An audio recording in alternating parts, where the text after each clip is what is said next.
Okay, you wrote a book about football Yep. and politics. Thinking on what you've seen in different countries, how do you think ultras are linked to politics in different countries? But so ultras are football fans, and for me, football and especially the stadium, the curva reflects the politics of a place, of a community. And so, wherever you go around the world, if you want to kind of understand what a certain sector of that society thinks politically, look at football, look at the curve, look at the ultras. In Italy, it's hyper regional. So, this idea of campanile, the idea that your bell tower is all important. So, you understand a very narrow community based idea of that. So, traveling around the world, I found that it's a really underappreciated tool to understand politics and how a place looks. If How can you understand Italy if you don't understand football and its fans?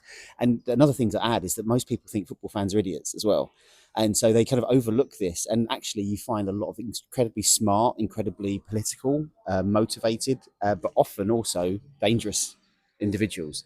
And so, yeah, I think it's just a brilliant way of looking at the world.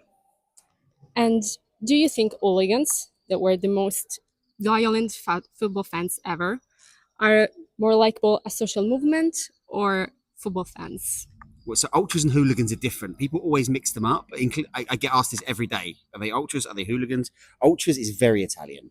It's an Italian. I think here they understand the difference more than anything else because ultras is a way of life. It's a way of going beyond to support your football team.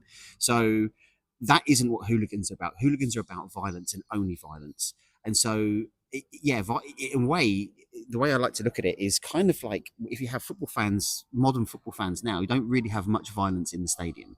Ultras kind of have this way and this aesthetic about how they present themselves in the stadiums, and the hooligans are kind of like their kind of military wing, the military wing of the kind of the ultras. They're kind of separate but kind of attached by a love for a team, but they're very different and they are very much more dangerous than the ultras, I think. Thank you. You're welcome.